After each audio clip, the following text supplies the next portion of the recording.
예수님께서 십자가를 지시고 가시면서 마지막으로 사람들에게 전하셨던 말씀입니다. 예수님께서 십자가를 지시고 골고다 언덕을 오르십니다. 예수님은 지쳐 몇 번이고 쓰러지셨습니다.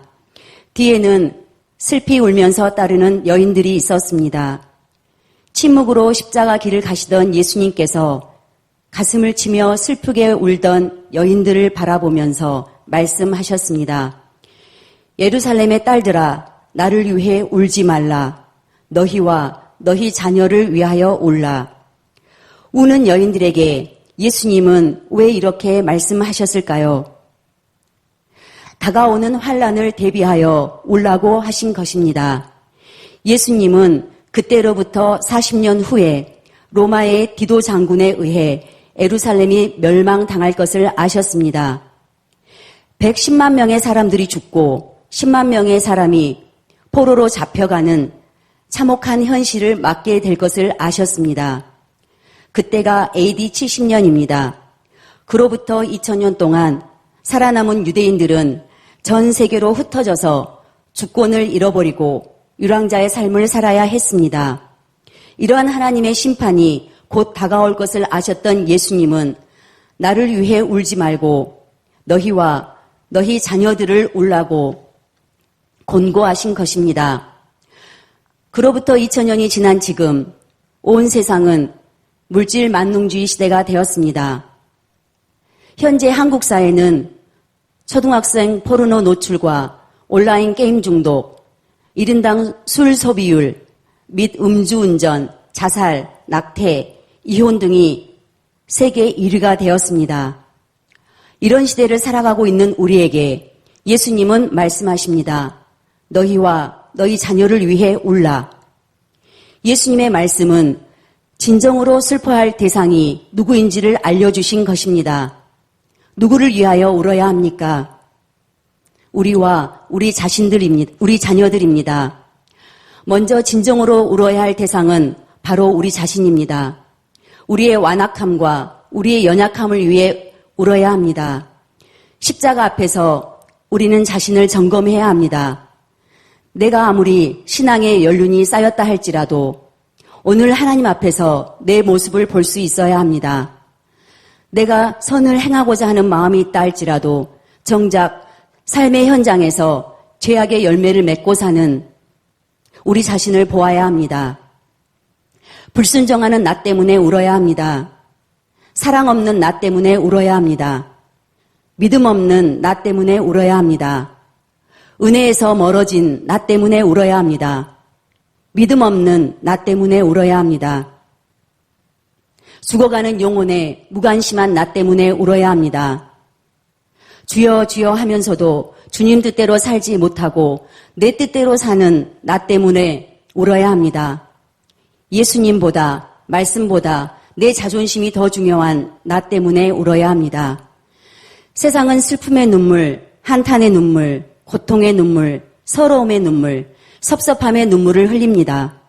그러나 성도인 우리는 회개의 눈물을 흘려야 합니다. 주님이 말씀하십니다. 마태복음 5장 4절 말씀, 애통하는 자는 복이 있나니 그들이 위로를 받을 것이며 회개의 눈물을 주님이 닦아주시고 용서해 주시고 은혜를 베풀어 주십니다. 또한 우리는 코로나처럼 갑자기 다가오는 재앙 앞에 무력합니다. 앞으로 어떤 일이 닥칠지 그리고 어떤 사람을 만날지 그것들은 우리가 대비할 수 있는 것들이 아닙니다. 이런 우리가 진정으로 해야 할 수 있는 일이 있다면 역사의 주관자이신 하나님 아버지께 기도하는 방법밖에 다른 길이 없습니다. 우리를 위해 십자가를 지신 예수님만이 우리를 구원하실 수 있습니다.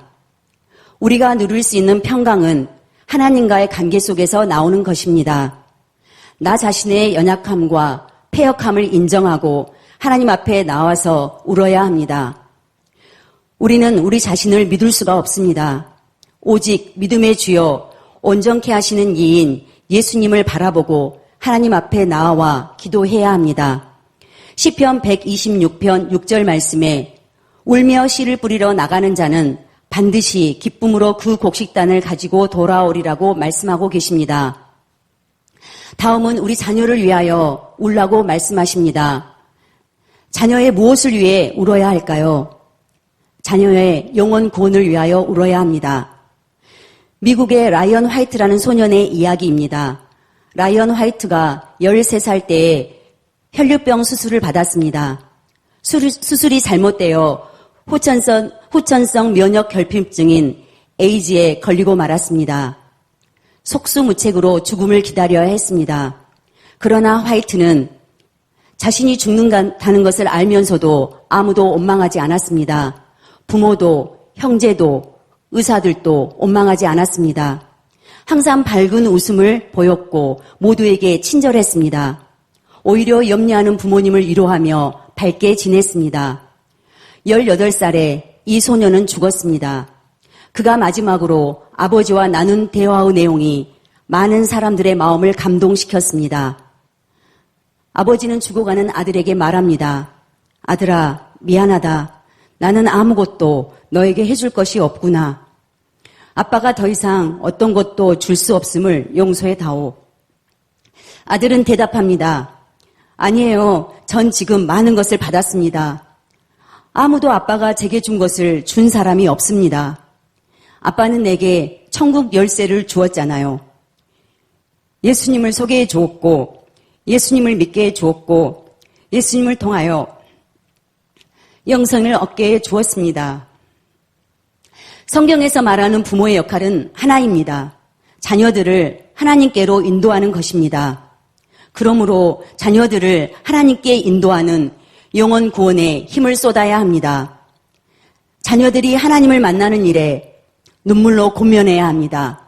자녀의 영혼을 위하여 눈물로 기도하며 하나님께 맡겨야 합니다. 성 어거스틴 어머니 모니카는 방탕한 아들 어거스틴을 위해서 30년을 기도했습니다.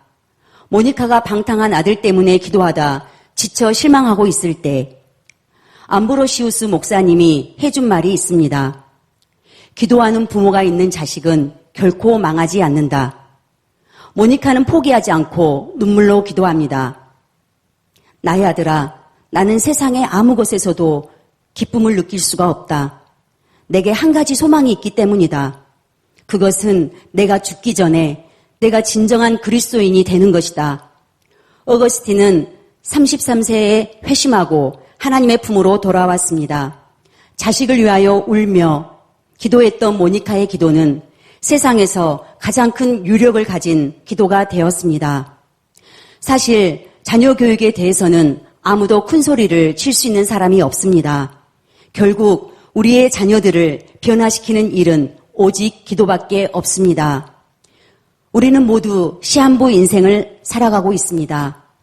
하나님께서 언제 부르실지 아무도 모릅니다. 어느 날인가 하나님이 우리를 부르실 때 우리는 사랑하는 자녀들을 놓고 가야 합니다. 지금이 바로 그때라면 우리는 자녀를 위해 무엇을 기도할까요? 하나님, 우리 아이를 만나주세요. 하나님, 우리 아이를 만나주세요. 이 기도밖에 나오지 않을 것입니다. 우리는 무엇보다 신앙을 전수하기 위하여 애통하며 기도해야 합니다. 자녀 양육은 세상의 그 어떤 교육이 아닌 무릎의 힘으로 하는 것입니다. 오직 하나님의 은혜가 필요하기 때문입니다. 기도는 부모인 우리가 죽은 뒤에도 여전히 효력이 있습니다. 자녀들에게 우리의 기도 소리가 들리게 해야 합니다.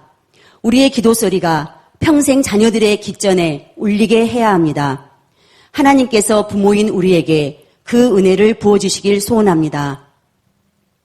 오늘 들은 말씀을 기억하며 함께 기도하시겠습니다. 우리 자녀들이 하나님을 인격적으로 만나도록 기도하고 영적으로 성장하도록 기도하는 부모가 되도록 은혜를 베풀어 주시도록 기도하시겠습니다. 성도님들의 가정과 직장을 위해서 기도해 주시기 바랍니다. 청년부를 위해서 기도해 주십시오. 섬기시는 김주용 목사님의 영육의 강건함과 성령의 충만함을 위해 기도해 주십시오. 우리 청년들이 학교, 직장, 그리고 만나게 되는 모든 문제에서 복음을 경험하도록 기도해 주시기 바랍니다. 담임 목사님의 성령 충만과 영육 간의 강건함, 그리고 목사님의 가정을 위해서 기도해 주십시오. 이 나라와 민족을 위해서, 그리고 대통령을 위해 기도해 주십시오. 캄보디아에서 사역하고 계시는 조학현 선교사님을 위하여 기도해 주십시오.